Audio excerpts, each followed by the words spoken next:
All right, today is November 12th, 2024. Going over today's price action and what I did today. Today I took two trades. These are just add-ons of the last trade that I took. This is the first trade that I took.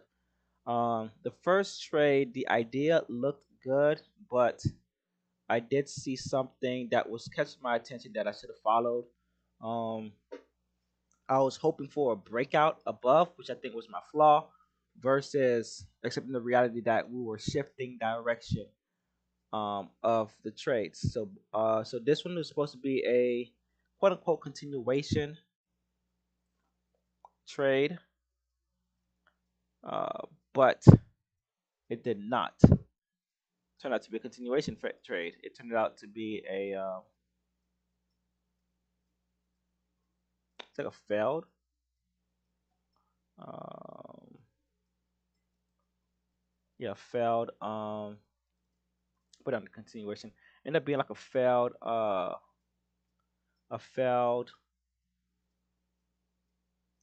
breakout in a sense, somewhat, sort of, kind of.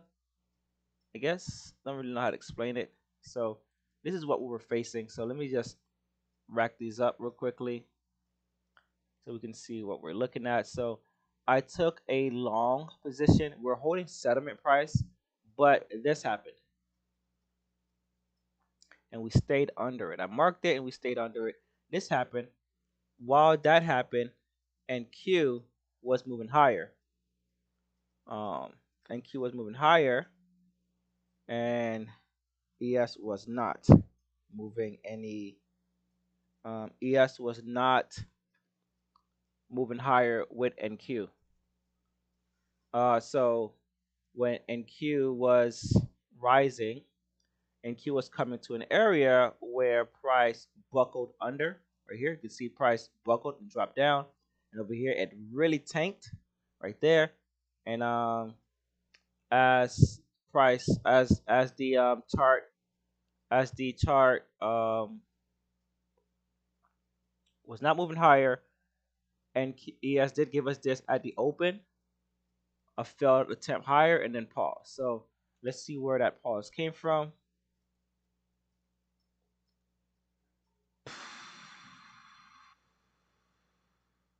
All right, so here we go right here.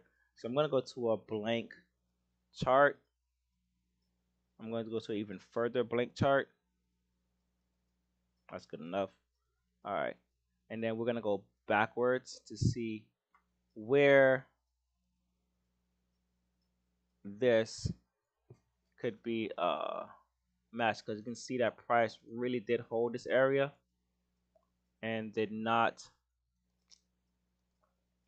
um, allow price to go higher.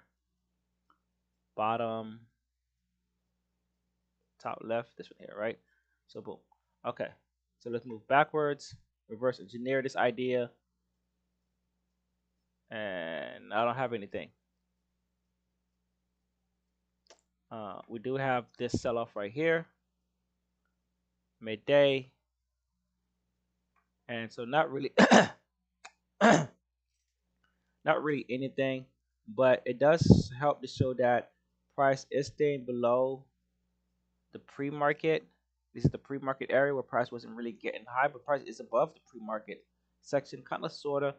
But then when that happened, right at the end of the close, price is in a sense holding that area, right? That last sell-off, boom, nice sell-off, and then price basically held this last sell-off. I didn't mark it because it just had no, I wasn't warrant to market, so it's that. Now let's look at it from the 5 minute perspective and see if there's anything to help with that. Okay, so we have selling, we have this cluster. So basically this cluster right here was it. So this is the cluster that held price for a bit and then price sold off, came back to that cluster and couldn't really get a back above this cluster of selling right here. And that's basically where price held. All right, let's mark it like this, right? That's basically where price held. and there we go, right? And as you can see, price couldn't reject, or price couldn't break out, and we have this nice push down, nice retest, and then price basically did its thing until over here. So I should have been looking for shorts until we got above that area, but I didn't mark this cluster because it just would have been too much on my charts. Because where my charts look like, you know, I already have settlement price here. Price is holding settlement the entire time. I have this area here, probably from the 1 minute or the 15 minute, who knows? I can't recall. Let's see if I have a 15-minute recall on that one. So nothing on the 15-minute, 30-minute recall on that one. So that was a 30-minute, nothing on the 30-minute, 15-minute recall on that one. So nothing there. So this is it. So yeah, I guess I could have marked that because I didn't have anything here to help with that. That's why I had nothing here. I was looking for price to come up to the top, where I think that's where I had the time is at 25, where I had the little bit of the selling pressure with the 5 minute. And I think the 1 minute also gave us something to work with. Nope. Wait, hold on. I'm not on my charts. Yeah, the 1 minute gave us, I think, this right here. Right, so I had this area marked.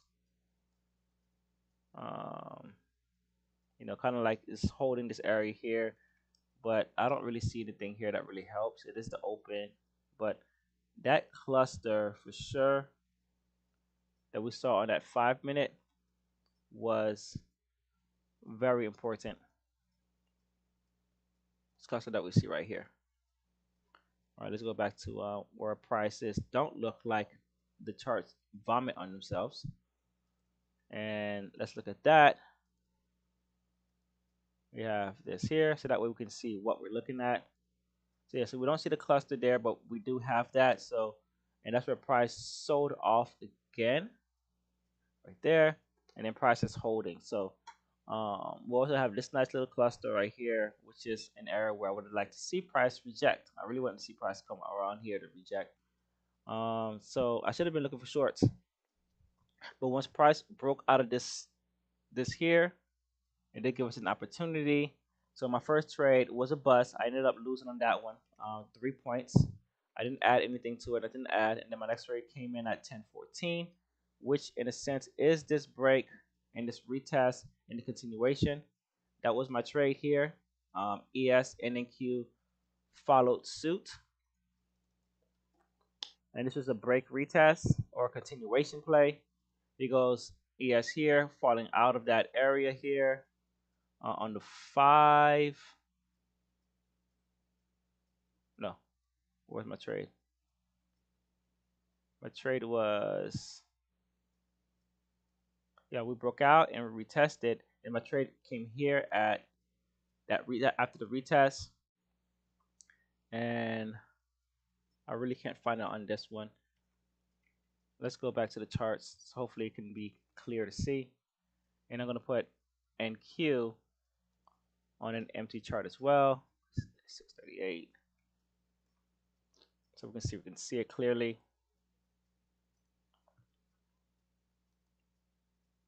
No, not yet. I know I was really dragging this out.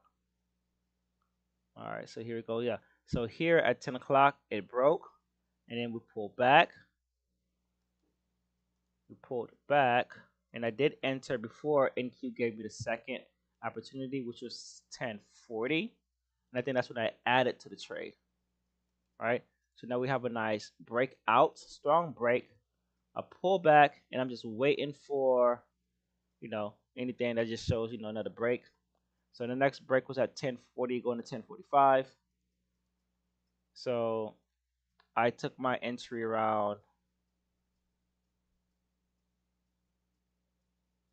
I think at the close of this when I took my entry, 10.14. So I front run it. I entered here, and my stop loss was higher. So because you had a little pullback, I entered at the end, right before this one closed, like very early.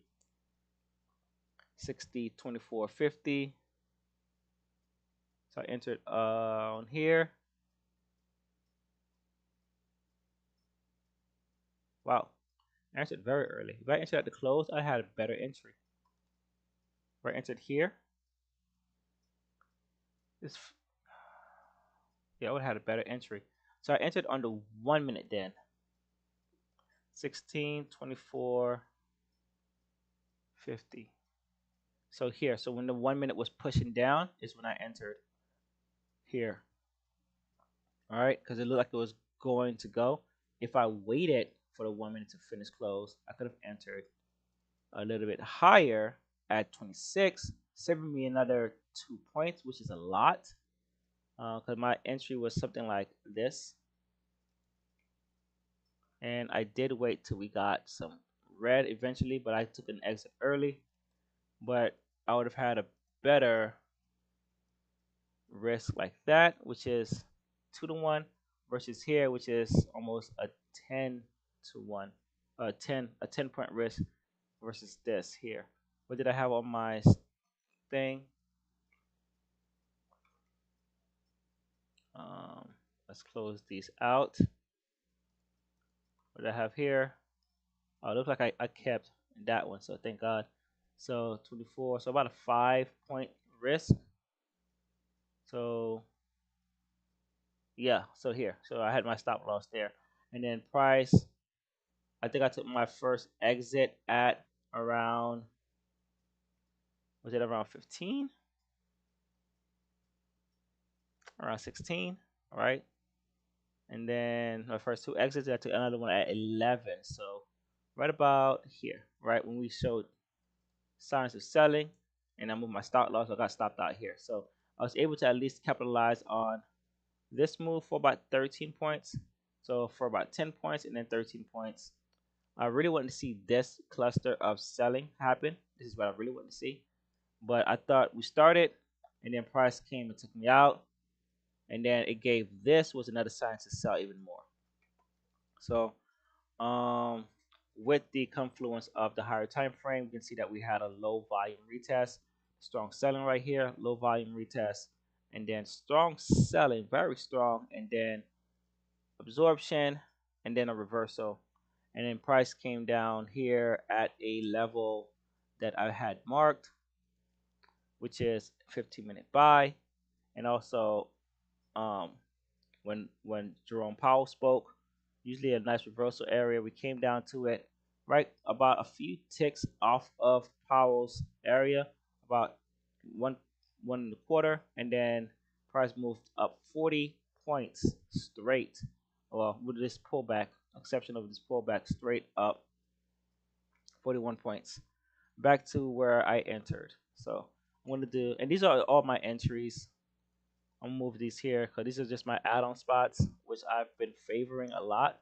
I really like these add-ons that pull back and then adding onto them that makes sense when there's like a nice little pullback and nice price movement lower. Um, but I really like this nice pull up and push down. I was hoping I could have capitalized on more of the move, but when we were here, I was getting exhausted. I'm not gonna lie. This made me want to exit the trade. I had already taken out these two here, so I knew that I was up, but I wanted to be up even more. But price really just lingered, and these last um when did I exit? This is duration. Exit at 57. Wow. So after this one here at 52, I exit at 57, and then I stayed in this trade for like another hour. All right, just an hour, right? Because I was teetering, price was teeter tottering between my thing, and then it dropped forcefully, and then eventually it pulled back a little bit, and then it's gonna stop me out, right? So this little drop here about 9 to 10 points, right? From the 20, my pot was at 20. I said, okay, since we're down here already at 10 points, this is good. So that's where I had my stop loss. So it was about 10 points, but this is showing me what, 8 points and 7 points and 9 points. But I'm gonna still take it because it's a win is a win, and I'll continue working on bettering it. But this would have been my favorite exit here if I could have taken that one for this 23-point run. This would have been good. And I wanted to have all the trades out that, but we're hitting levels. But something told me to wait for the red. This would have been a nice exit here for the first two candles, and then just waiting for that one for the first two trades contracts. I mean, for the first two contracts, and then waiting for price to come back. Having my stop loss still here, back above the last somewhat white spot, and then moving my stop loss there, stop loss here, not really there, but being out there. So then we move back up. So interesting day. After we bounce up, consolidated, push down, and push down a little bit. Not sure why we have this cluster. This is the end of the day. So that's it for me today. Those were my two trades. Um, mentally drained a little bit, but I'm glad that I was able to profit from those and stay patient. Stay patient until I got the break of structure somewhat the same with ES with NQ. But I was iffy about the trade because they didn't fully break out completely, and NQ was still somewhat staying in this